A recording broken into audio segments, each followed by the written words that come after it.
Maing adlaw ka hydro. So nami karon diri sa Talomo River. So magtaod mi gauge karon. Gamit aning instrument, so among ginakuan og level ang gauge.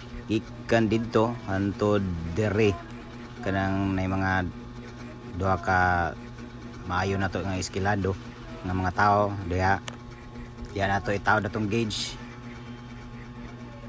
So aron maka-reading kung unsa ang everyday nga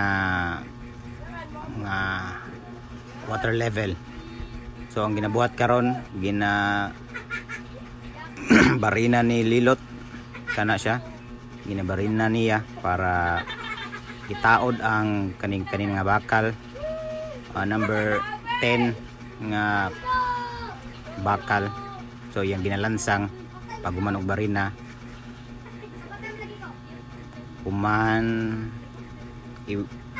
before na mo itaod ang gauge amo sang i-level para accurate yun ang pag-reading sa atong gauge keeper.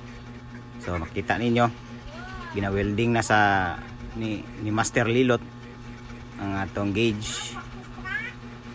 Ginabakusan niya og bakal para dili maanod sa tubig kung pananglitan magbaha.